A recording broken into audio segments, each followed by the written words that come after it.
everyone. A very good morning, evening, and afternoon to all of you. I guess we are meeting after 2 to 3 weeks, and we have been really missing you. Sorry if the last workshop got cancelled because the speaker was not keeping well. But we are here again after 2 weeks, and we have some great content for you today, and that too on a very interesting topic. But before that, I am Rashika, one of the co-founders at ProApp. I take care of marketing and content. Hello everyone. So the very interesting topic which I was talking about is to start your career in freelancing, and that too with Maitreyee herself. She is a freelance art director and illustrator based out of Bengaluru, India. She's always up for working with creative people and brands. She's worked with amazing people and big brands like Samsung. She's also worked for TV commercials, and that too as an art director. That's some great work. And her work is very playful. She says she loves using bold and bright color palettes to convey messages and concepts. Also, I think we have the same glasses. So hi Maitreyee, welcome aboard. Yeah, we have the same glasses. I mean, isn't that crazy? Right. What could have been the worst? Yeah, man. Okay, so hello everybody. Thank you for such a great and flattering introduction. I mean, thank you so much, and thank you for having me here. A small introduction, like this is a very awkward setup right now. Like my camera is here and my screen is here, but my camera is going to turn off after some time when I'm going to start with the presentation, so it doesn't get a very confusing. So I'll just introduce myself. Hello everybody. I can see people saying hello from chats. I hope you guys have had an amazing week so far and have great plans for the weekend. So yeah, my name is Maitreyee Kalaskar. I am a freelance designer, and I think I've been working in this field for some long time. So let's just start with the presentation and not take long, and I'll introduce myself. An independent or a freelance designer. I'm going to talk about both the sides of this. And the thing is, I'll just turn off my video. Okay, so we guys can now concentrate on the screen. So, hello, I am Maitreyee Kalaskar. I'm a freelance designer or an independent designer and illustrator or an art director based in Bangalore, India right now. And I've been working in this field for more than 7-8 years. I've been freelancing even when I was in college, and it is something that I deeply love doing, and it was something that I wanted to learn about and experience about, and I always talk about this with my mentors at the time, and I think here I am sharing my 2 cents with you of whatever I've learned so far. And the thing is, I have worked as a freelance designer, like a graphic designer. I was working as a full-time graphic designer at an agency before. And shifting from that to a freelance designer was quite a task, and it was very scary for me. And I'm sure a lot of people here want to, make that change and make that shift in their life. So I'm going to just tell you what you need to be a freelance designer, give you a different perspective as someone who's been in this industry and worked in this field of, as a freelance designer. And I hope I can be helpful today. So yeah, when I started to network with a lot of people, and when I started getting into the freelance business, the first thing I did was talk with a lot of freelance designers. Talk with a lot of independent designers, and I couldn't understand what the difference was between independent designers or freelance designers, and that was like, my first step to understanding this whole field of, being your own boss. That's the marketing point of the whole freelance gig. Like, we like to be our own boss. We don't like to have a boss or work under somebody. So what is an independent designer and a freelance designer, or is there any difference, or are these both things the same? Well, freelance designer, and again, I would like to tell you, I forgot to mention this, like you can leave your question answers in the chat, in the Q&A. so that I can answer this after we are done with the presentation, and that would be something that I would love to do rather than just talk and talk in front of the presentation. I would really love to answer your guys' questions as much as I can. So please put all the questions that you have. I can see people are raising hands, so put your questions in the Q&A below, and back to the presentation. Freelance designer is someone who is hired by an agency or a company, like from a design firm, and then they work with the client through that agency. So I have worked as a freelance designer. So agencies like design studios and design agencies or advertisement agencies usually hire freelance designers to work with them on certain projects for the client. So if you have been following me, or if you haven't, I recently worked with Samsung. So I didn't directly work with Samsung because for such a big project, you need to have an amazing team with you, right? Someone who has the knowledge of, like for example, in that project, we needed a lot of CGI people, like people who can do the animation side of it and make the whole video for the TV commercial. We needed copywriters, we needed a lot of people in between. So when I worked as an art director, hired me an agency hired me to work with the client, which was Samsung. So that is what we call as a freelance gig. But an independent designer directly works with the client. Again, if you have followed my work, or if you haven't, I have worked with a lot of clients like that.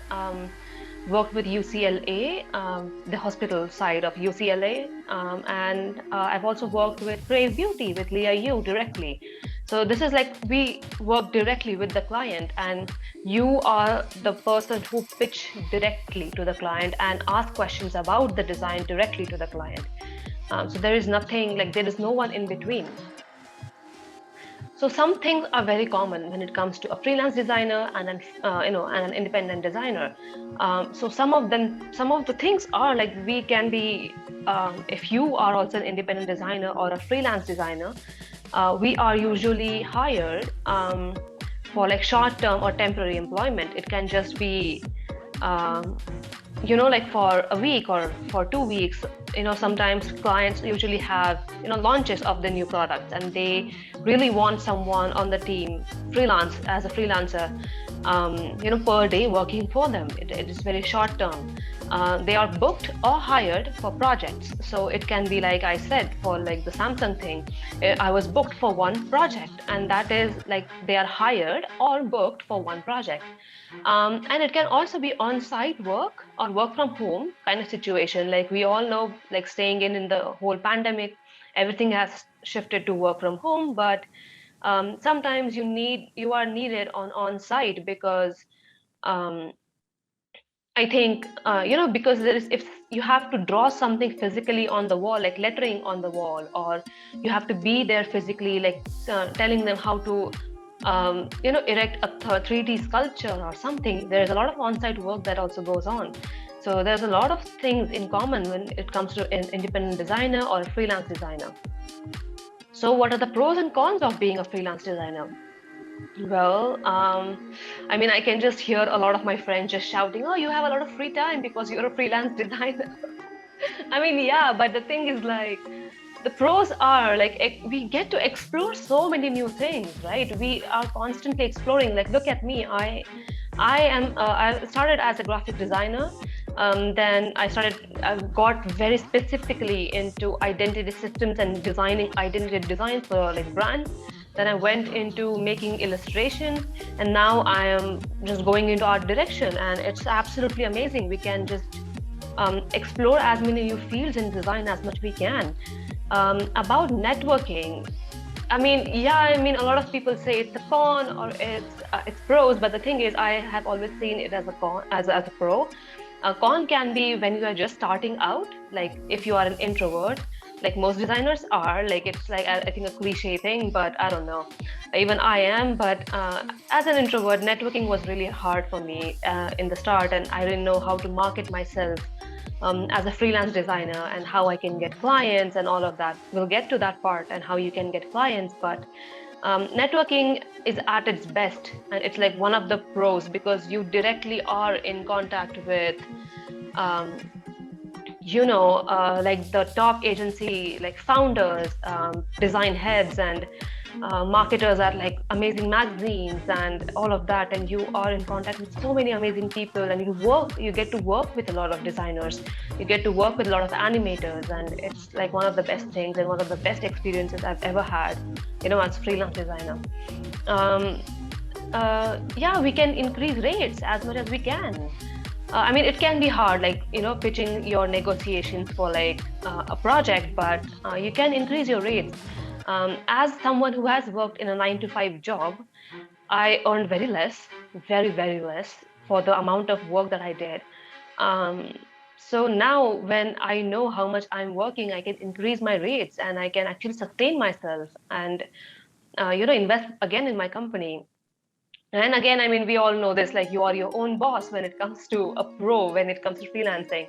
And it's really great. But I also feel like it's a con because you don't have anybody to keep yourself accountable, right? I mean, when you're in a 9 to 5, you have your boss or your manager to keep you accountable. Like you have to do this, or you have group meetings, like you understand you have to be on point. But when you are a freelancer, designing is not your only job, right?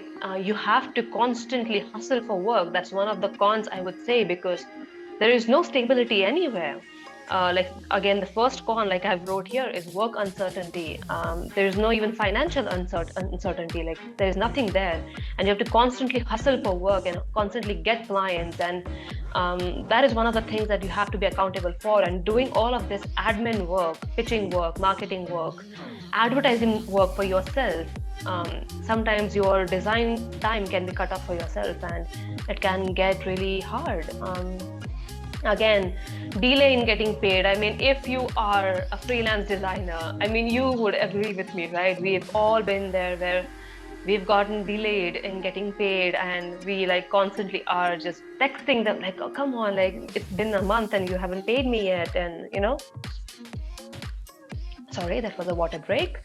And no company benefits. Like, I mean, I've seen when I was in 9 to 5, we used to go on like trips and everything, like group building activities, and there were like hackathons and all of that. But when you're a freelancer, you're pretty much on your own, and you don't have any colleagues, and therefore you don't even also have company benefits like medical and all of that if you will.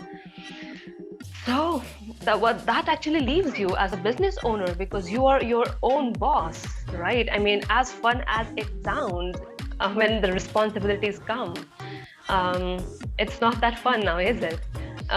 It was really hard for me to grasp that identity of myself as a business owner, because when I got into a job, I just knew what my role was, and it wasn't about getting the work in or showing myself as a business owner, like showing my services on what I can give and what I can do and what I can create and all of that.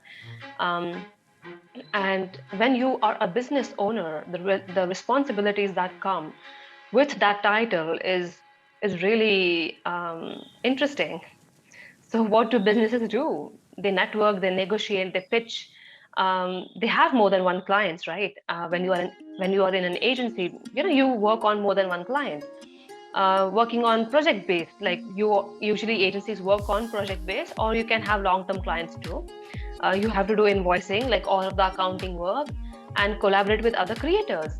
The thing is, for most of this thing, like invoicing and all of the admin stuff, usually people have like people, you hire people for all of these things, like all of the admin things. Like for marketing, you have managers and you have a marketing team that actually works for you.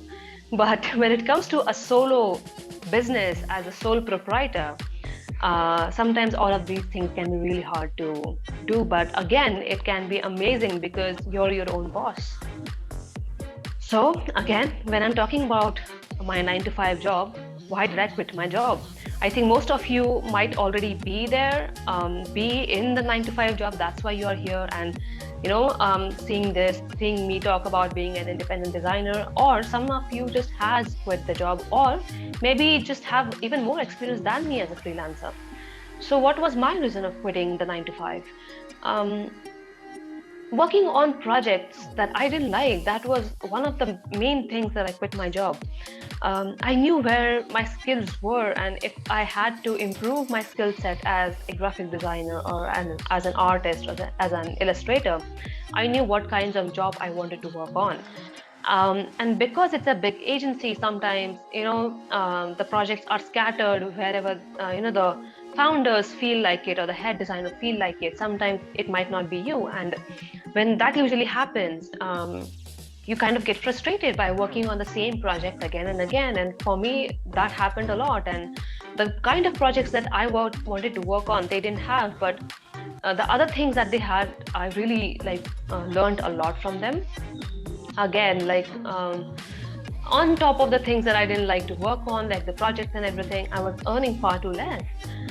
If you see and if you follow in general in the agency or in this industry that has been going on right now, you know how much people or agencies usually charge for such branding projects or for illustration projects. And when it comes to the Indian scene, like scene in India or scene in general in design, we are not paid that well. I mean, most of the money is taken by the agency. I mean, I understand there's all the operational side that the money goes for, but when you're designing, uh, you're doing most of the work, and if you're not getting paid that much, it can be a real headache after a while, and you don't want to work, and you're working for someone else's dream in the end. Whoever the designer was, and in the end, I started off as a junior designer. So most of my brainstorming sessions were done by, let's say, the senior designer or our founders, because they knew the client very well.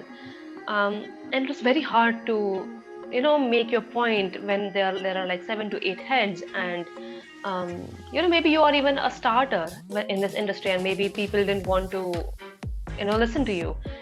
So working for someone else's dream is sometimes really hard when you actually have your own dreams in this field. And all of that together, my passion burnt out. I was working my 9 to 5, and I used to also work as a freelance designer at the same time. So I remember, just so that I can have my passion burning still inside me of creation, like creating anything, I remember I used to come home at 6 or something, 6 or 7, and then I used to still work till 9 to 10, on my freelance projects. At the time, which weren't that great, but I just had to get it out. I had to get all the creative system out of my system, and my passion slowly burned out, because there's always how much a human can do or can sustain. So I said, enough is enough. I have to stop, and I think I've had good enough experience that I can try on my own, and if not, I can again go back to having a 9 to 5 if it doesn't work. This was one of my first questions: how to get clients. And whenever I mentor new people, like new generation of designers, very youngsters, even some people who are in school and who just love to draw or make wedding invitations or something, and they're like, how should I get clients? And I even had a recently mentored a very senior designer, and he was in his 40s or 50s, and he just started, he got out of his corporate job and he wanted to become a freelance designer. And this was his first question. So no matter what your age is, this will always be the first question when you are actually getting into freelance designing, because I get it, because even this was my first question. How to get clients? Magic all lies in networking. I'm not kidding you. When I started my networking game, it actually became pretty easy for me to get clients. I'll tell you one tip that I personally followed, or it just happened for me because I was continuously doing it, was that even when I was in college and even when I was working my 9 to 5, I was constantly doing freelance work. And I kept in contact with all of my clients, gave them a bunch of my business cards, visiting cards, and not just one. I gave them 5-6 of them. If you have any references, just please, if you have any friends who need some designs like logos or something, just please forward these. And I would love to have mouth to mouth publicity is always great, and it is one of the physical touches when it comes to networking. Another is social media, Instagram, Behance, Twitter, and YouTube, and all of that. And we've all seen the magic about this. And social media just increases your presence in the world in general, and you have to make your mark in the world, because when you are just starting out, nobody knows who you are, and nobody's going to come to you unless and until you reach out to them first. Once you make your mark, people will come to you, but it does take some time. So, how would you increase your presence in social media? Posting what you do is one of the first things that I always tell people. And it is mostly if you are in logo design, let's say you're in logo design right now, identity systems and all of that is something you do and you love to do, post about it. Tell how you did it, and not just the pretty pictures. I don't want to see the decorative pretty pictures, okay? You have to actually start explaining on how you did it. Like, explain the process of it and explain how you came through it and what was your idea and the concept behind it and why are these colors that you chose. Like, learn into color theory. Reds are usually used for danger. You can't write danger for blue, right? So get into color theory and what was your mindset when you chose the color palette or textures, and write about your work. I've seen people put a lot of pretty pictures. Like, sometimes it's not allowed, like, by the client, but if it's for your thing, like if it's for your own concept project, post about what you're doing and write about them. Second would be like and comment on what you do.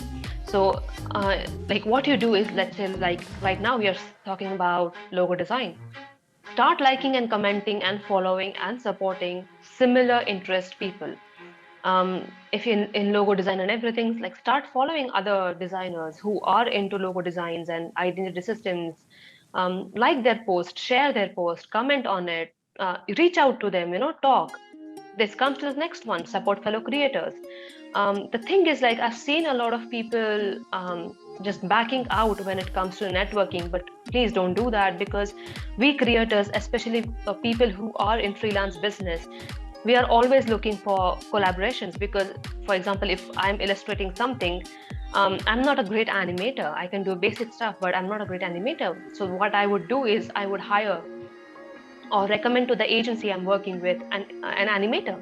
So people who have been supporting me or who have been in contact with me, especially who are animators at that time, those are the people I would think of, right? And I'll support them by referencing them to the agency I'm working with, and we'll work together. That's about collaboration that you do. Again, join and create groups. There are a lot of groups that you can join. Right now, I would suggest I'm on ADP list as a mentor and a mentee. So there's a lot of groups on Slack, and you can just talk with mentors and everything and have similar-minded people. In even your local area or in your local city, you can find a lot of design groups that actually have meetups. Nowadays, if everything is starting after the pandemic, you can have like a portfolio reviews and everything in your city. If you want to know more about like social media, you know where to check. I mean, these two people are like known people on the internet, Gary Vee and Dot Lung. They both talk about social media in general, so you can understand what you should do for your social media presence and how you can go ahead. I know like all of this topic is like so big and it can just go on and on. That's why I want you to just have little ideas about what you can do ahead from this. So things what I applied to get clients: ask, answer, and approach. These three things is something that I did to get clients: ask, answer, and approach. So I work with Crave Beauty. Leah Yu is one of, and she is just so sweet. She's one of the best clients I've ever had. I've been working with Crave and Leah Yu for over 3 to 4 years. 3 years? Oh my God. And it all came through asking and answering and approaching her. And I think she posted on her Instagram that she wanted a designer for some social media projects. And at that time, it was just an year after I started freelancing.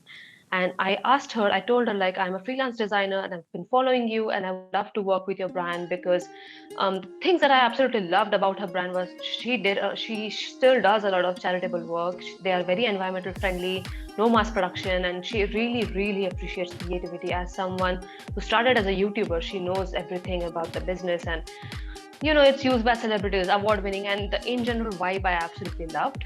So I just, approached. approached her like, are you in need of a designer? That is what is called cold calling when it comes to freelance business or in general business.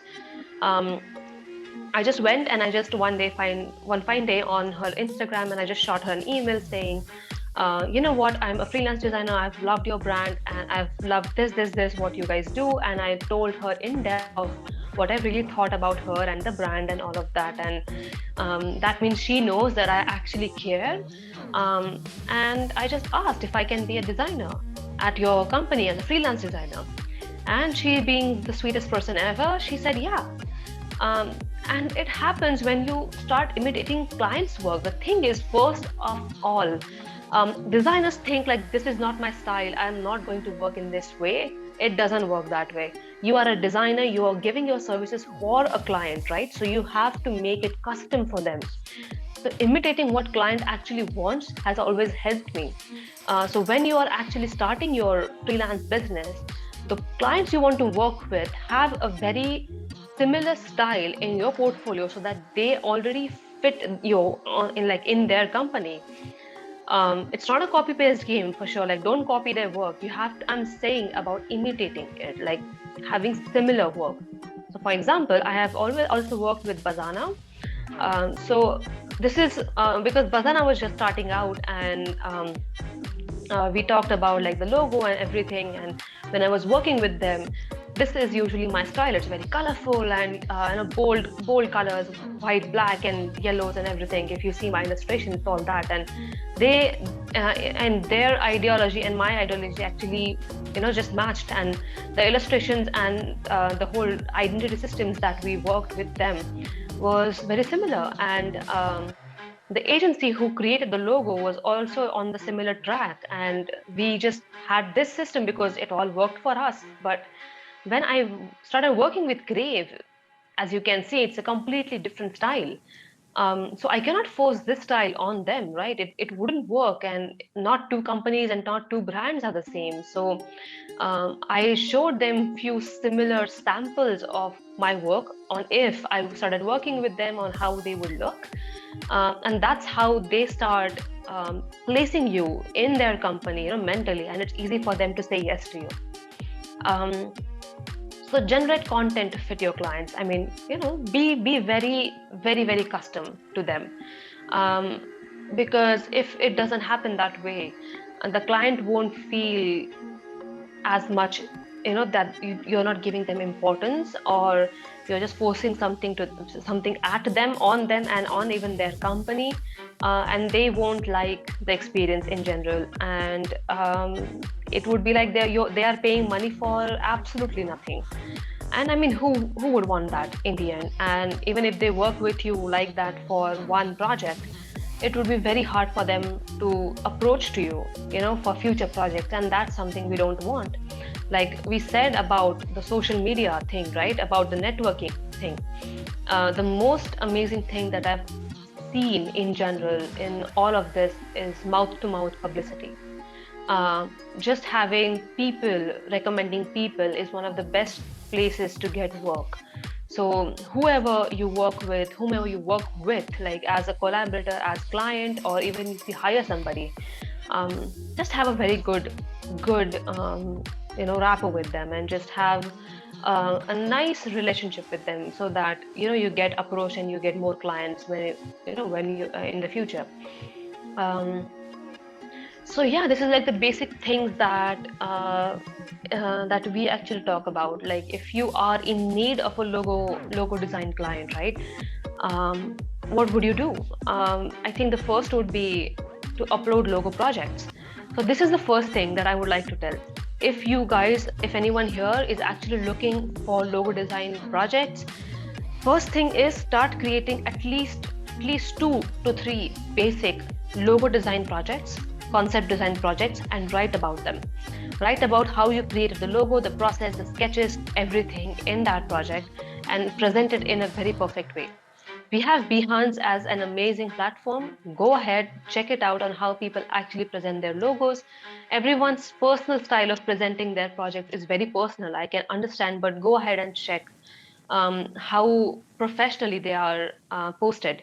And you can keep it minimalistic. I'm not telling you to be very chaotic there, like post everything that you have done for the project, but think about how you would think as a client. And if you are a client, you don't know anything about design, and you still want to work on the logo for your own company, would you hire yourself? Uploading your like design projects in certain way that clients would actually like is a very different thing. So when I just started out, I used to just post like logo folios. A lot of designers do it. Like whatever logos they have done, it can be like personal projects, it can be like client projects. They just put logo folios. Like it's just logos, like nothing in process. You can do that. Or you can also do like something I did with Coditas. It's an actual brand, an IT company. I worked with them for their branding and everything, and I posted that on my Behance. And a lot of projects that I get, like logo design projects, are because of that. So start uploading projects. And when I just started out, it doesn't matter if you don't have clients. It's just that you're willing to have clients. So post other logos that you have done, and just present it in such a good way that people would actually come up to you and ask, like, how do you did that, and would you like to work with us? Second is create concept logo and branding. Like I said, have creative concept projects. Like especially, let's say, if you're the kind of person who would love to work with food, like MNCs, just have like Bazana, right? They are into dry fruits, a small package dry fruit, like trail mixes kind of thing. So have certain similar projects on your portfolio, so that when you approach them, they already understand that you are in the same zone and you want to work in the same field, and it's easier for them again to put you in their company mentally. So it won't work like if you are working for a skincare company brand, and all of your projects are for skincare. They won't understand this style that you are there to offer. They can't imagine that. Like clients are not designers, that's why they are hiring you, right? So show them what you can do. Have multiple projects, and especially in the ones that you want to work in, the fields that you want to work in. So if you want to work in skincare, have like multiple design projects specifically assigned or aligned with skincare companies, packaging designs, website designs, social medias, campaigns, and all of that, so that it's very easy for any, like if you already have a certain skincare company in your head, like let's say Yves Saint Laurent or something, and you know what kind of like black and white themes they play with, have similar themed project on your Behance, so that when you approach them, they already had the glimpse of what you can work on. Email startups. I think this has also worked a lot with me. Startups are someone who has always been looking for designers, and especially full-time designers, but sometimes they don't have that much capital to invest in a full-time designer. So what you can do is start emailing them and tell them like you can be a freelance designer and work on a lot of their projects that they have, because startups, trust me, have a lot of work in their hands, and they have constant want for a designer. They have like logos, brandings. They don't even have guidelines. They don't even have someone who can handle their marketing systems and social media and all of that. So they have a lot of work. So email startups. Startups is one of the best way you can start. Even they are starting in their own career, and you can just join them, and you guys can make their long-term identity system that they would work with for years to come. So it is always amazing. And another thing, promote your work. Like I said, social media, networking, promoting your work is one of the key things that you can do. Because again, people are not going to come to you when you're just starting out. You have to go to them, you have to reach them.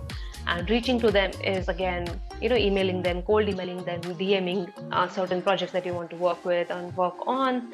Also, a lot of illustrators that I know, like they are very pro illustrators, like who has worked with Wacom and Nike and all of that. What they do is promoting their work is this is like one of the most amazing tips that I've heard from them. It's like there's this illustrator. What he does is that he prints a lot of his posters, and he sends these posters to the companies that he wants to work with, like let's say Spotify or YouTube or Snapchat or whoever, and to the designing to the designing field of them, like to the designing team of that particular company, or head of design, or founders. So especially when the HRs are looking for an illustrator, your illustration project is hanging in their office, you would be the first person that they think of. So it was like a brilliant thing that he does. But it is just an amazing thing to promote your work. Like, people do a lot of things. So if you're again in the need of illustration clients, like I said, you can post. So these are my illustrations. What I usually do is, again, this project is actually I am doing right now for like a concept project. So I usually do a lot of concept projects on the ones like I have to work on. So for example, like these logos that I did, I do certain projects like these so that people who wants to work with, let's say, coffee brands and everything, they see my illustrations and they usually come and they say, like, we actually like this whole project. Sometimes they're like, can you just sell the whole project to us with some tweaks? And because it's a concept project and it doesn't belong to anybody except me. Or sometimes they're like, we love the colors, or we love certain cups and cookies that you've drawn, or certain characters you've drawn, and can you do this for our project?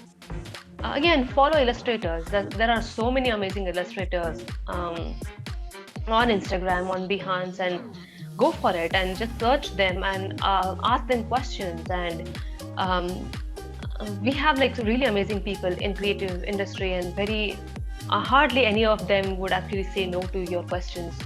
So go ahead and ask them questions, follow them, support them, like, comment, and all of that. You'll continuously, if you keep following their stories, especially, you will see how they work with. And I get a lot of inspiration when I am like going through a lot of illustrators stories, because a lot of illustrators, even me, we post a lot of behind the scenes. There's one illustrator that I follow, and she always posts like her inspirations in real life. So it can be the dog, her dog, or any other person's dog or cat, or the mountains she's been there, and she illustrates that. And it's like, oh, so she took these shapes here, and that's how this illustration came. And it actually gives me another perspective. Approach agencies. So it can be just like the illustration representation agencies, or it can just be normal design studios for collaborations. And again, like I said, if you have designer, like illustrator friends or animation friends, someone who works in illustration field in general, they're always looking for collaborators. Animators are always looking for illustrators. Illustrators are always looking for animators, and so on and so forth. So ask for collaborations, and there are like plenty of work out there, but you have to put yourself out there. Putting yourself out there, like I said, don't hide behind your work. I was one of those people who used to hide behind my work, and I had to like just force myself, even though I was really, really nervous, like anxious. I couldn't sleep, but I just had to force myself to talk in front of people, like on podcast or on YouTube videos and series, like on the future, or even like such sessions like I'm taking right now. It took some years to get very comfortable in what I'm doing, but I'm still not there yet. But I think don't hide behind your work. I think a lot of artists, we say like, let my work speak for itself, but when you put yourself out there, a lot of clients actually discover you. This is one of the only way that they can discover you sometimes. And so just put yourself out there. Don't be afraid of it. Have Instagram stories and reels and live. Get into sessions, attend sessions, and learn from mentors. And again, talk with them, have networking sessions and everything. Because clients are always one click away in finding someone else. Like I said, you have to put yourself out there. Clients already have a lot of, like, a huge list of LinkedIn profiles that they can just go and text, like, would you like to work with us? So for you to stand out of all of those clients, you have to stand out. Like I said, you have to put yourself out there. You have to show that you are something unique than what they are looking for, or someone who's had experience in this field in general. Clients always have a lot of options with them. Don't think about that they don't, but because they do.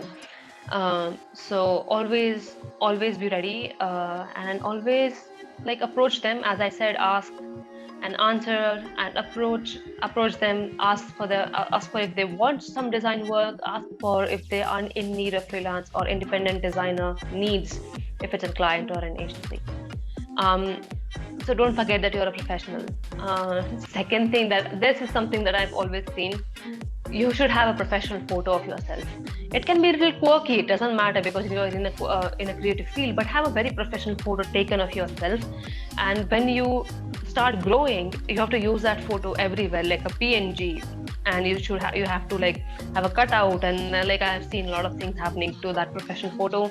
So you have to have a very good professional photo so that even if it's blown up like on a wall or all of that, and it should like look, because as you can see when it comes to LinkedIn, the estimated thing that is like 60% of the photo should be your face. So like follow such guidelines that are expected of you to do for the professional photo, because you're a professional. Don't forget that. Take your job seriously because you're a business. Okay. No personal images on your professional account.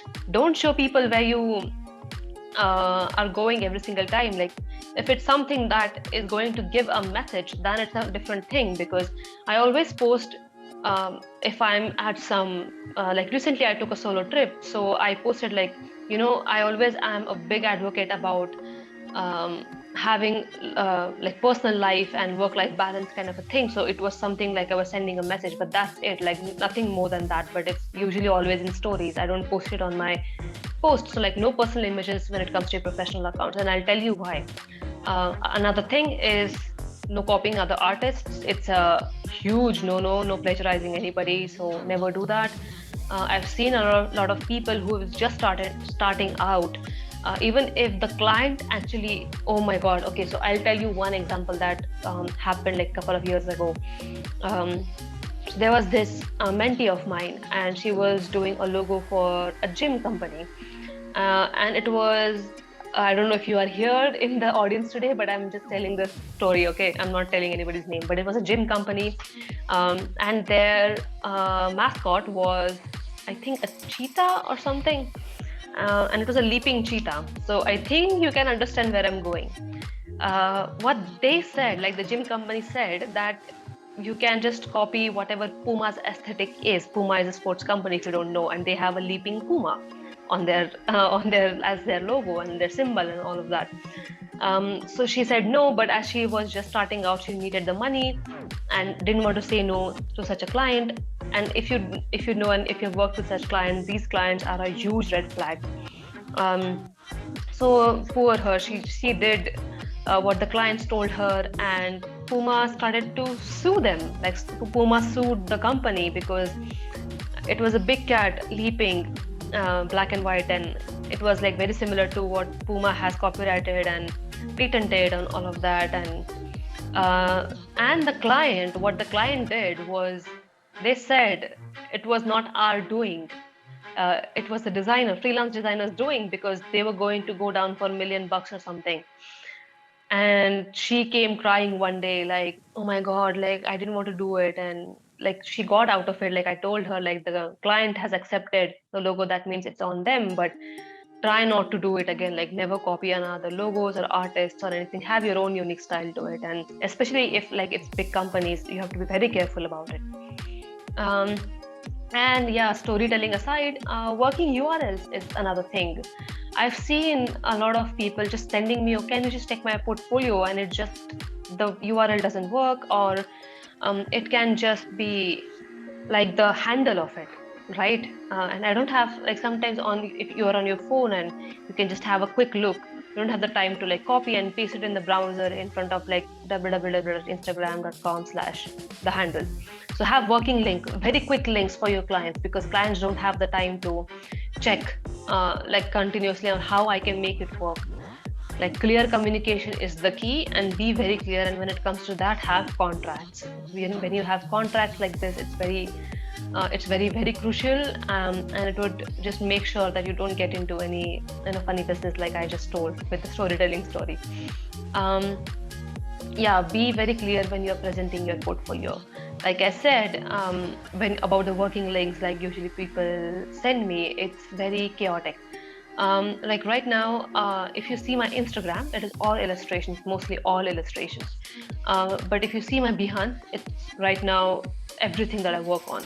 So what usually my Behance links are directly not found. So usually people come to my Instagram and then they check, or they come on my LinkedIn and then they check. But whenever you are presenting your portfolio, be very clean about it. Be very sure on telling the people what you're working on.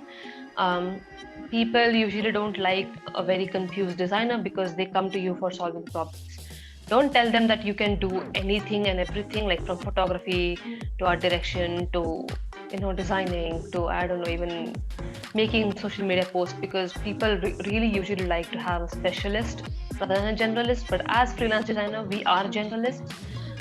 So have, it's said like, you can experiment as much as you want in all of the fields that you have, but be king of one, jack of all but king of one. So this is like one of the examples that I want to like to show you. So if you are actually looking for an illustrator, who would you go for? The left person, because the right actually looks like a very amateur, so trust me, it's the same person. It's just that what they used to do before and what they did afterwards, and their following actually reached pretty high grounds after that. And um, so yeah, I mean, like putting personal photos, this is what I'm telling you about. Some photos are good, like if you are posing in front of you, let's say your artwork or something, then it's fine. But posting a lot of photos which doesn't actually align with what you want out of it, is never going to work, because clients won't understand what you are actually offering here. Portfolio is who you are and what you do, and actually what you give, and what type of services you are offering. Show your creative process. Like I said, like write down very specifically on what you are going to work on, and be very specific on what type of work you are doing and how you came onto that. So show what you worked on like very clearly. This is the logo, and especially if you're collaborating, right? If I'm collaborating with an animator and I'm an illustrator, be very specific that I just worked on illustration, and this so and so person worked on animation. Present the whys and hows, and whys and hows actually mean strategies and the process of that illustration, or the logo that you came on with. People nowadays have actually started to care a lot about strategy. So this is the whys and hows that I'm talking about. Show them like why you chose the colors. Because it's a kids brand, we went for 3 to 4 colors and the bubble fonts, that's the whys and hows. People like to know the meaning behind the logo, like the FedEx, it has an arrow, and between the E and X, especially like with Amazon, it's like from A to Z, and they like to know about the behind the scenes and behind the meaning of every logo, identity systems, illustrations, photography. They like to know the meaning behind it. Like tell your story behind the work. Like not all people who hire you are designers. So please don't imagine or just generalize that they wouldn't understand what you're working on. Just because they don't know that thing, that's why they are hiring you. That they are hiring you to solve problems that they couldn't themselves. So be very present and tell your story and tell the whys and hows, and all the BTS of that process that you have done. Choose a good platform. Understanding your online space has always been like one of my top priorities. How the algorithm works, about Instagram, on YouTube, or on Pinterest, on any like Behance. Understand them. Behance, Dribble, Instagram, Vimo, everything. Just check on how it's worked, and Instagram is pretty much changing its algorithm nowadays. So just be on top of everything and understand why they are doing certain things, and why also which type of hashtags you should use so that you can reach out to much more of a bigger audience. So this is a Behance portfolio like of Katie Forner. This is, I think, a very old one that I've screenshotted, but Katie Forner is one of my like all-time favorite designers, and I've been following her for 5 years, I think now. And she's just amazing. She's worked with such amazing clients. You can check her updated portfolio on Behance or on in general websites. Her website is also very beautiful, and she keeps changing them. So you can check like in general on her Behance, you can check there's a similar vibe, and you can understand which field she works in very clearly. And her website is very, very fun to just have it. The UX is very awesome. The UI is also beautiful, but even UX is pretty good. And website like gives you the full freedom to express yourself. Website is you, but again, I would tell you, think that people don't automatically come to your website. You have to give them bits and pieces and trail them to your website, and that's like how you would do with connecting with them on social media. Show them your Instagram, show them your Behance, and then show them your website. That's how they will land on your website. So website would be one of the last things you would work on. If you are in UI UX, it is crucial for you to have a website, so think about that. But if you are in design, it's completely fine. I created my own website a couple of years ago, so don't think about that right now. You don't have to spend your money if you're just starting out. You can have a free Behance portfolio, and you can start there. But if you are making website and if you are into UI UX field, website is definitely something that you have to think about, because you are in that field of making websites and platforms look very pretty and beautiful and work very well, have great solutions. So think about creating an amazing website. More than UI, think about the UX on how the person would have an amazing experience on the website. Oh my God, pricing. How to price yourself as a freelance designer. This is, oh my God, like I had one of the major doubts when I just started as a freelance designer, like how should I price myself? Thankfully, I think when I was in college, I think Chris Do started his own channel. Chris Do and Jose Cavalier started their own channel. I think it was called The New School. It's called The Future now. If you don't know, you can check out The Future and Chris Do. You can check out there, or even I think, I think they talk a lot about pricing, so you can understand how you can price yourself. Charging hourly is a big no-no. I mean, I can understand that it is very easy to charge hourly, because I mean, don't you think it's really not that great? As someone who's been in this field for long, softwares have been like on the tip of my hands, and I'm very fast when it comes to softwares now. So just because I can give you your designs or illustrations within less amount of time when it compared to just person who's starting out, that means I can just do it with half an hour. And let's say a person who's just starting out, the speed is slow usually when you're just starting out, and that person can take about like 3 hours. Doesn't mean like I should get just half an hour of work, right? So I don't think charging hourly is that great of a deal. So different ways that you can price a client are flat prices. That is something I usually go for.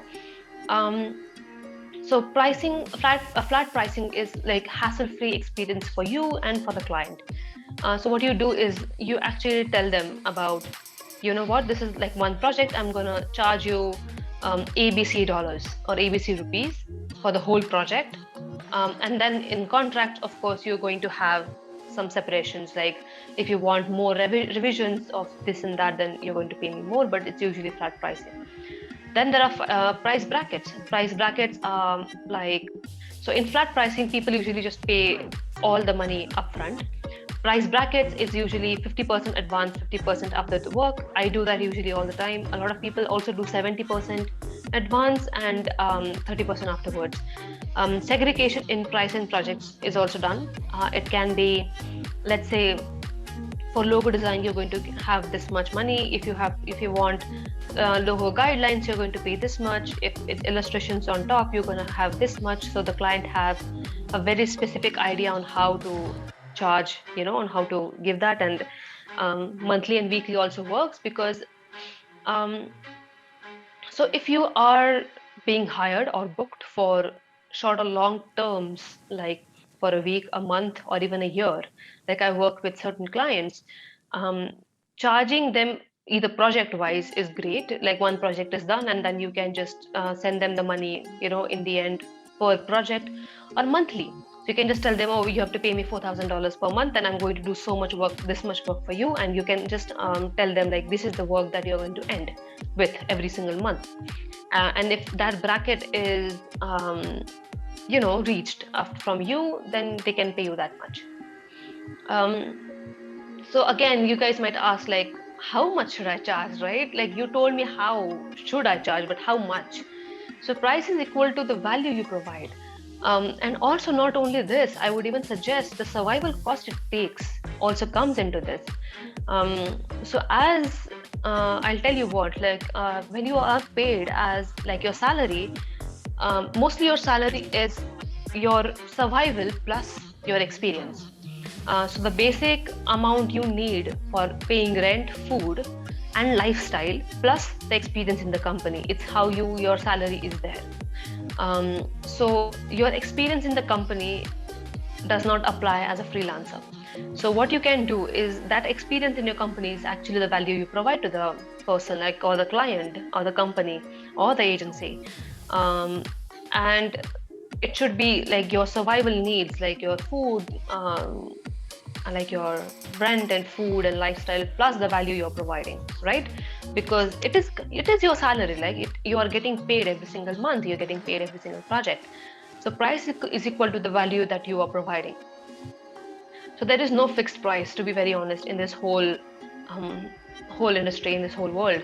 A logo design projects can actually range from thousand, literally 1,000 rupees to 10 lakh rupees. It all depends on the company that you have worked for. Like, let's say if you are redesigning Apple's logo, like imagine you're redesigning the iconic Apple logo. You're not going to do it for 1,000 rupees, because the amount of stress that would go, the amount of strategy and amount of research you have to do, things that you have to repeat, not repeat, and things you have to redesign, the people you have to hire, um, all of this is going to come. The amount of time you're going to give, it might just go to 10 million, right? If you even check, I would really encourage you guys to check Starbucks's redesigned logos and how much it cost. It has like a huge, like, really read about it after this session is over. It is really eye-opening article. Starbucks and how they redesigned their logos over the years, and how much the agency got paid and all of that. If the clients are okay with your prices 3 times in a row, it's time to increase it. So usually clients would just ask you, how much do you pay? We don't have a budget in our head, and you're like, oh, just 1,000 rupees for a logo. Okay, okay, yeah, fine, we can go ahead with it. If they're okay, that means their budget was actually high, but you yourself came pretty low. So if the client was okay with it 1, 2, or 3 times, you need to understand that you have to increase your prices. Being a freelancer or an independent designer is all about trial and error. So don't worry about it if you cannot nail all of these things in one go. This is a huge topic. I can just go on and on about this, but it is all about trial and error. And something that might work for me might not even work for you, and vice versa. So you have to understand what works for you and your work and your field way better than others. But it's surely it's not easy, and it's definitely not that hard. But definitely, don't worry about it. You can definitely do it. And as Paul Rand, the amazing designer, says, like, design, it's the silent ambassador of your brand. So think about your brand too when you're thinking about it. When you're presenting yourself towards the whole world, you are your own brand, and people are going to think about that when they approach you, because um, they'll think about how you have done your own branding and how you show yourself clean and as a designer very creative, and then they will approach you. So think about yourself first, so that when you actually go into the whole world, you are ready for it. Okay. And thank you so much. It was really amazing telling you all of this. Even it was silent from the other side. I hope I helped you guys, and you can always reach out to me on my Gmail. You can check out my website, and social handles are always free. You can just DM me, and we can talk there. So I'll just stop sharing my screen.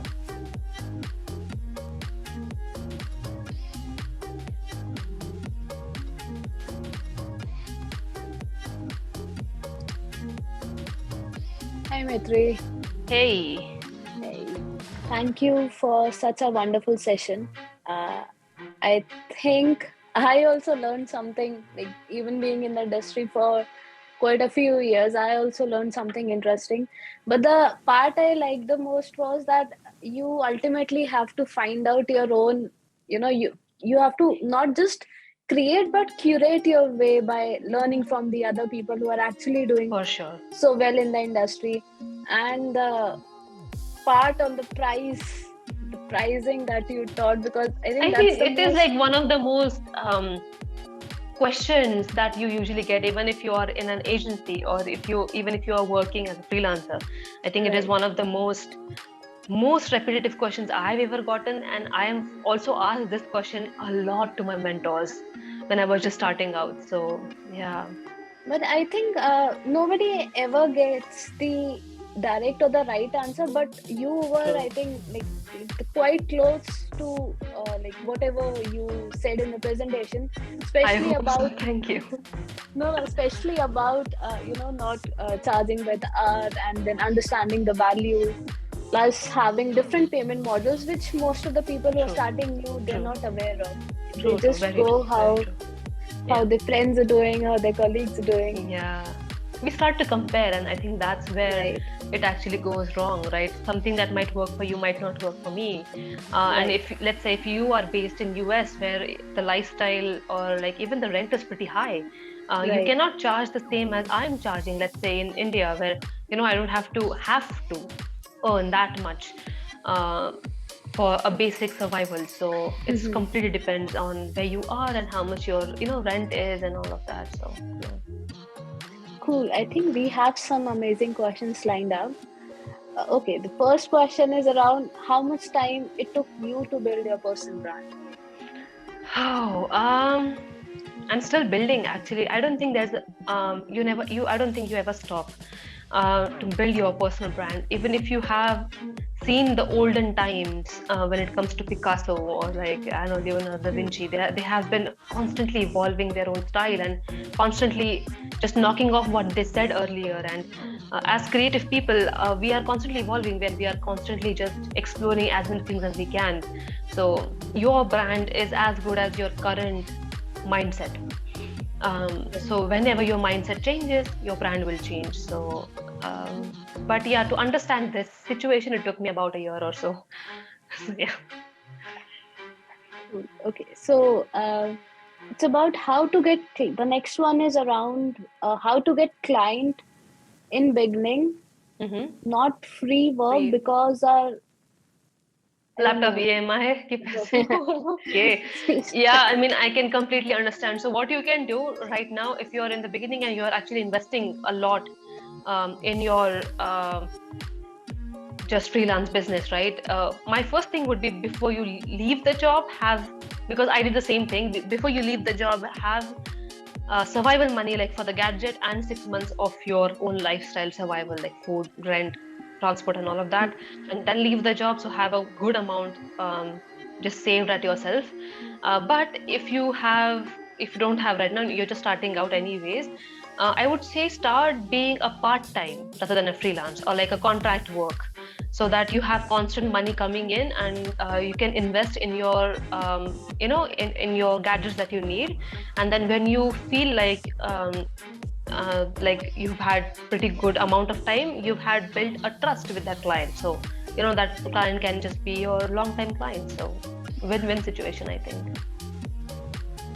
Okay, we'll just pick up the next one, like how to actually connect to new people through social media. Social media is pretty, I would say, easy and hard at the same time.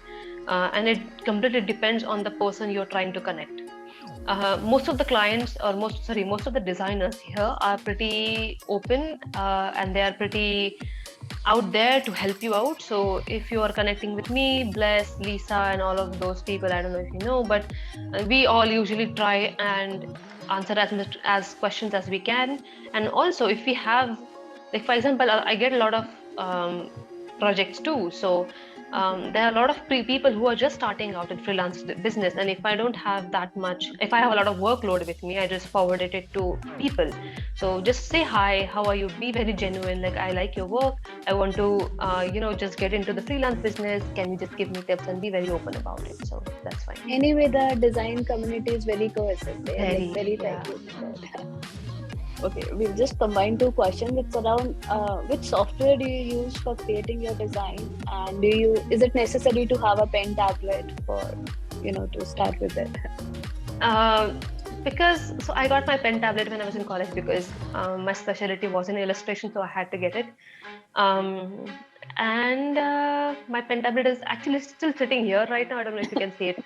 And it's a Wacom tablet, and it has. I got it in 2014, and it still works. I just had to get extra nibs, so it was a good investment, I think. And you can just get a simple one that I have. It's the Wacom one. I got it for 7,000 at that time, and it still works. So it's pretty great. And software that I use are the whole Creative Cloud by Adobe, so that I can just bridge everything up if I need to. Like if I'm working on Premiere Pro, I can have animations from After Effects directly bridging up with Premiere Pro and everything. So that works out for me. Great. Okay, so the next one around is Dribble Pro worth it to get freelance leads? Dribble has never worked for me in general. I don't know about Pro. But one of my friend who is a very great designer and illustrator, it worked for her. But for her, LinkedIn hasn't worked where LinkedIn has worked the most for me. So I think you just have to go, just check the field for yourself. If it works for you, great. If it not, check some other platform. Okay, next one is around how are your opinions on freelance websites like Upwork, Fiverr, Freelancer? Should a freelance designer have presence on these websites apart from Behance, LinkedIn? I'm not a huge fan of Upwork, Fiverr, or Freelancer because they have everything set for you. You know, they do everything for you. I mean, I'm not saying it like a pro actually, because they do everything for you. I feel very stuck when people, I've seen that working. You can't actually set a lot of prices, and actually a lot of toxic red flag clients have been like, I've had mentees talk to me about like just toxicity that is there on such Upwork, Fiverr, and Freelancer, and you have to literally um, just fight for every penny there. Um, and in creative work, it is very hard to prove your worth, and I don't think anyone should go through that experience. But if you're just starting out, experience is great. Just try Fiverr, Upwork, and Freelancer. I mean, but don't rely on it for long-term basis for sure. I think then let your work speak for yourself, and exactly. Absolutely. Yeah. Because have some experience from them, have like few projects from there, put it on Behance, and then you'll get leads from there. So yeah. So should a beginner start with one social media and focus seriously on it, or should they start with all the social media simultaneously? You can start it simultaneously, because if you are creating content for one social media, might as well post it on other social medias as well and start creating followers there. So yeah, you can start all of that together, but if you feel like an overwhelmed person, you can start one by one.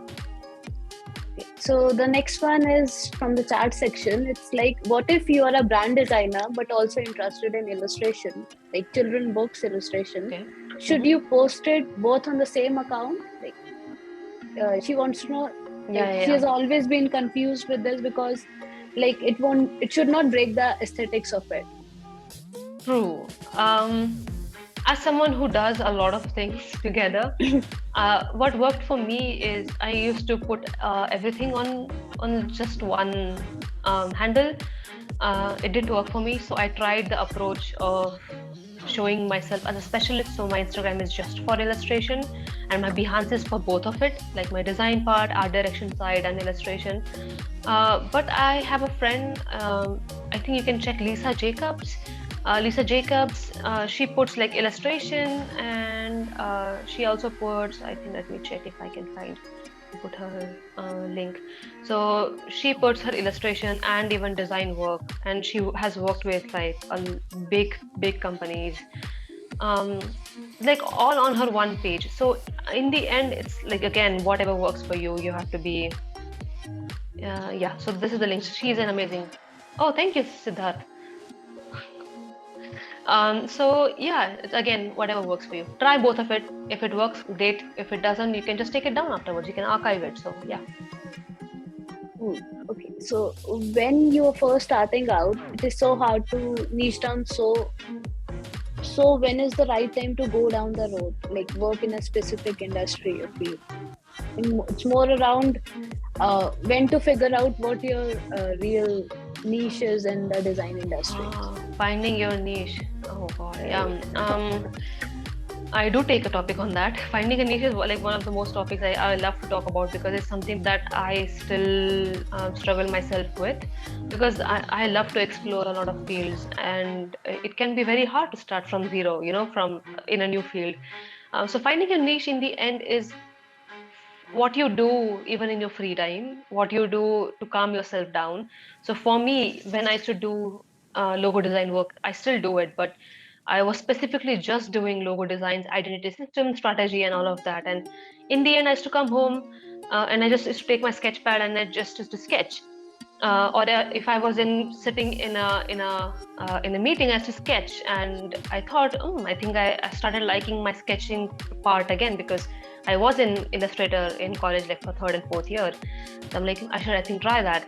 And I mean, understanding what you like that's what I'm saying. Being a creative person, you have to be very aligned with yourself and what you absolutely love, because that is how the creativity is going to come. And being a freelance designer, deadlines is everything, and sometimes our creativity just doesn't spark whenever we want to. So actually, doing what you love would actually help that process in just speeding up the process. And what you want is something you should work on, and that's your niche. So yeah. I think I remember one of the I follow one of the illustrator. His name is Chaitanya, and I think he makes very beautiful videos by picking inspirations from the real life and then illustrating them. A lot of do that. A lot of people do that. Yeah. So that's what the thing is, like whatever you do, try and make money from it, and not like all of your hobbies should be your career, but if it can be, why not, right? Right. Okay, so what if we are working in some company, and can we share their profile with them for freelancing? I cannot find the question.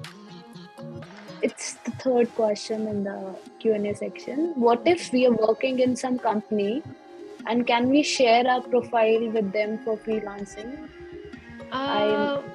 I mean, if share our profile, do you mean the company's profile or your profile? So that would, if you're already working in a company, you cannot definitely share the company's profile. You can share your projects that you have put on your own personal platforms like Behance and Instagram, but not the company's profile for sure. I don't know what the question was, but I hope that was it. Okay, we will just pick up the next one. So it's around like, I'm looking to get another job, but most of the time I'm getting assignment without taking first round of interview. What should I do? Oh yeah. I think, I mean, looking for a job is never easy, really. Oh God, I don't know how to answer this. But yeah, I mean, it's again like proving yourself, right? And there is nothing to be honest, right or wrong about anything.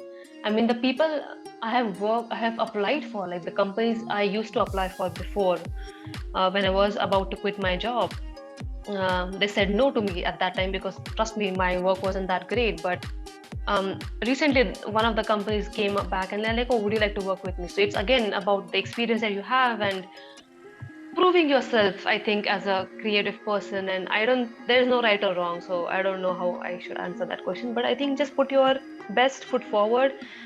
In your portfolio, even if it's 3 projects, it should be such great 3 projects that you are all proud of. And in general, in the design industry, it is said that you are as strong as your weakest work in the portfolio. So 1 week work and you are out. So just have as small projects as you want, but be very confident in all of those projects. And I think sometimes companies ask to do a certain task or the assignment is because they might be looking for a specific project. They do, yeah.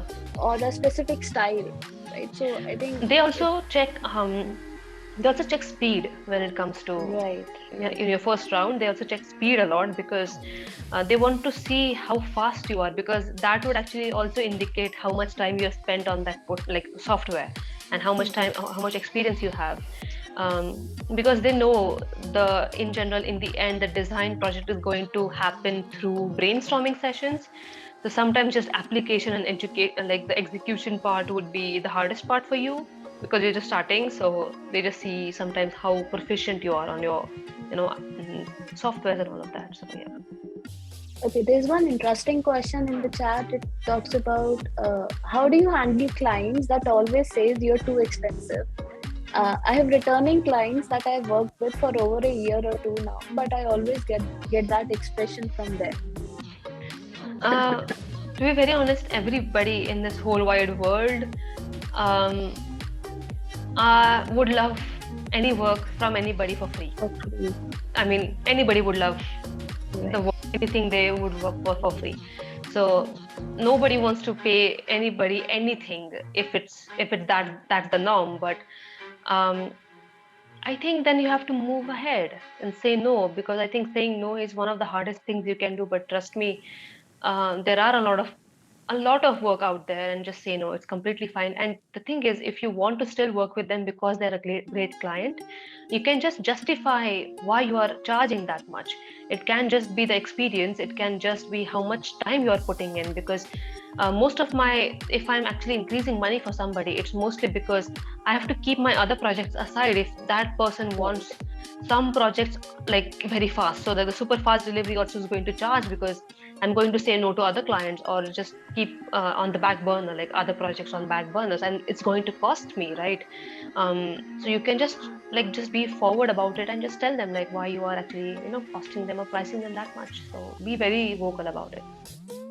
Okay, so on the same lines, there's another question. So while fixing up prices for artworks, I feel very skeptical about raising the price. I lose clients because of this. Also, I feel sometimes my self confidence is tied up with my pricing. For example, though I have done good illustration, due to less confidence, I sell with less price, which eventually backfires me on the Yeah. long run. Struggling with this for a long time. Oh my God. Yeah, I mean, it's really sad. I mean, this is another sad side of our design industry. But what I have found pretty good is like you have to be very fierce about what you're providing and how much work you're putting in. Um, it's not easy to have, because like sometimes even I think the more creative the field in creation, like creativity is, like illustration is very creative, like paintings can be very creative, because illustration, we are actually thinking about something that's not there, it's very abstract. And that is going to cost you way more than logo design or social media, which is already there, and the answers are there through strategy sessions and just Q&A sessions and customer reviews and all of that. The more original and the more unique your work is, it's going to cost you more. And if some people cannot understand it, you have to kind of change your networking field. If you're, maybe you might be networking in a very wrong field, just cut all of that and start networking somewhere very different. On social media, like just reach out to, let's say, out of like abroad clients, like abroad people, and have a different just in general circle. Just change the circle for a bit and check if that works for you. Okay, so another one is around how design impact business and how can one measure or observe it. So I'm a motion designer from last 2 years and still don't know how my animation will help businesses to grow. It's like evaluating your work, right? Yeah. Oh God.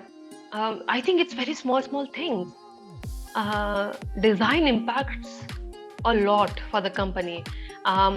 It can just be even not a designer, if it's an art director, that will affect the company. Oh God, I've given this example even before in one of my sessions. Like, have you checked out Pepsi's commercial with Kendall Jenner in it?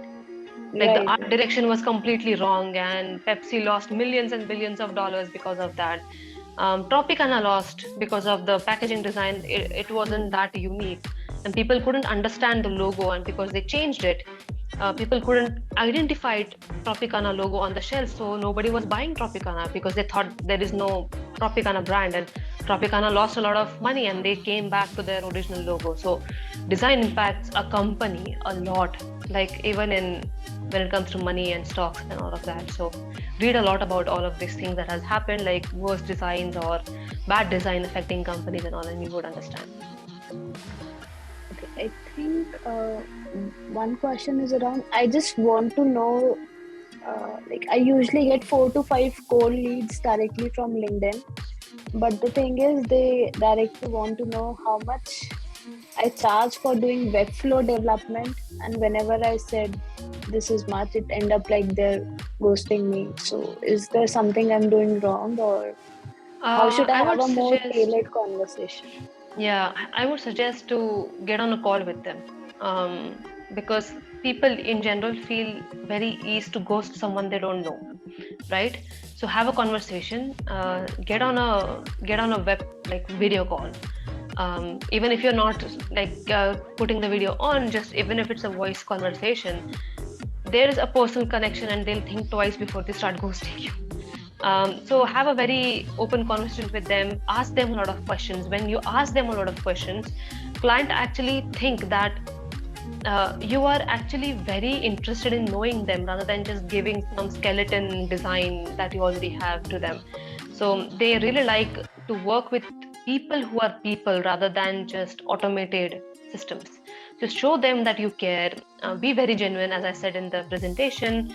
Tell them, like, have some research done before the call that you get before on the call, and tell them like, oh, I went through your profile and I went through your website, there are some issues that have been happening, you should like considering doing this, but I would like to know what you guys want to do, who are your competitors, like have the whole strategy planned for that, and people really appreciate all of this success for sure. Uh, the next one is around how to focus on one personal project at a time instead of working on various projects at one time and never getting done with none. Like, has it ever happened to you? I didn't get the question, sorry. So it's Which one was around, the it's second, oh, just a second.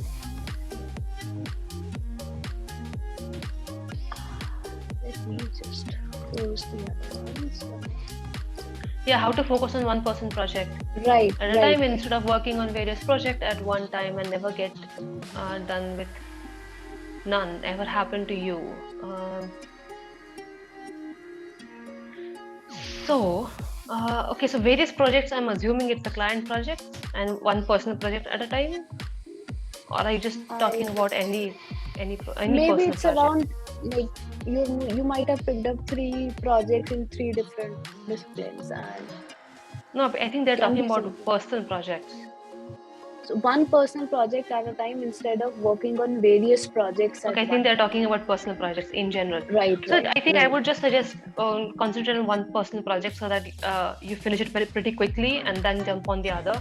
Because what happens is like um, this creative narrative can go to another personal project that you are doing because there is no client actually making you accountable, so anything can get mixed up or whatnot. So just concentrate on one personal project, there is no rush. Complete that first and then get to another one if you feel like it's going to be very hard. So I think that would work for you. Just concentrate on one at a time. Okay, I think we can have one more question, and it's Mhm. around what is the most important parameter to figure out that freelancing is not for me. Oh, very, very important question. Uh, yeah. Okay, so if you are finding yourself constantly not getting money, constantly feeling that you are not growing, or it's very stressful for you, because trust me, freelancing is not for somebody who is craving stability. Uh, in freelancing, you're not going to have work stability, you're not going to have life stability and financial stability for sure. So if you feel very stressed about that and you're constantly just anxious and having anxiety about work, and then you might have to take a step back, maybe join a job and learn more about freelancing on the side, and then again give it a try. But it's completely fine if it's not, because I have also sometimes thought about joining again 9 to 5 because for the stability of the sake of it, because I've been freelancing for over 5 years now, and sometimes the instability can just wreck your brain. And because of the pandemic and everything, a lot of people went through a dry spell when it comes to freelancing.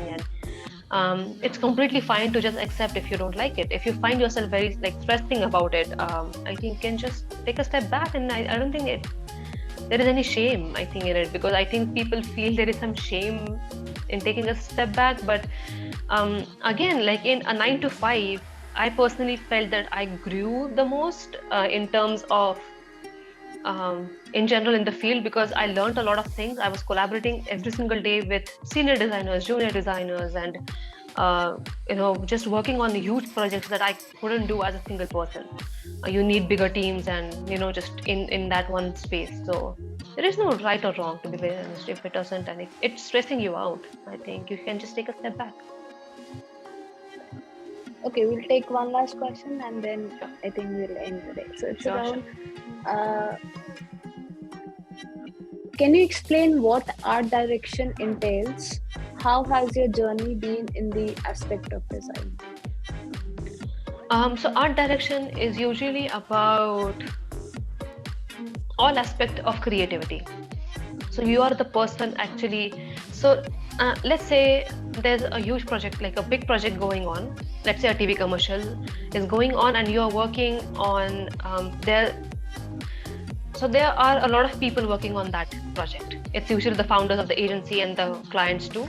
There are the designers from the client side and the agency side. You have CG people, you have copywriting people, you have designers, illustrators. You have so many people working on that project. So tying all of these people together is what art directors do. So what they do is we actually set the narrative, like we have to do this sort of way.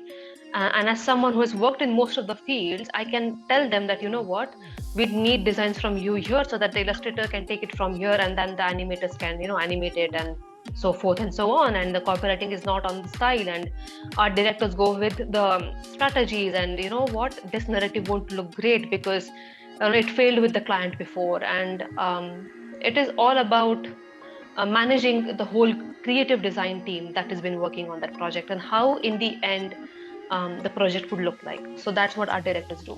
And what was the second part of the question? Like, how has your journey been in the aspect of design? Oh, it has been great. I absolutely love creative field. So yeah, design is amazing. It's just about finding it personally to yourself, which field suits you the most, like the niche. But once you do that, I think it would be easier for you, for sure.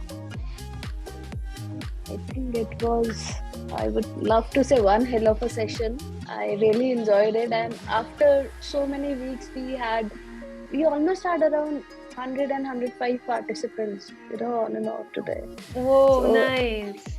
It was so great. I'm sorry guys if we might have missed any questions. You can reach out to us, or I'm pasting Maitreyee's URL. And since we know that the design community is very cohesive, you can reach out to anyone, and I think they'll be very happy to help. And thank you, Maitreyee, for such a great workshop and taking time out. For sure. Thank you so much. Let's do it again sometime. Yeah, definitely. You guys can definitely just attach my Instagram handle there, so you can just DM me anytime. I also have a lot of live sessions for designers, like with other designers. Like I ask questions what you guys have with my design friends or collaborators that I usually work with, so that people can usually get a pretty clear idea on what you guys need. And it is just shoot out us questions, and I think we can answer them for you. Let's do it again, actually. Yes, definitely. Yes, definitely. So, thank you, everyone. And if you really like the workshop, we wouldn't mind a good review on Play Store or App Store. I've shared the link. And thank you, Maitreyee. We'll definitely do it again. The team will get in touch. Thank you so much for having me. So much. And I think have a good rest of the day. Yeah, you too. Have great weekends, guys. And next week, bye-bye. Bye-bye.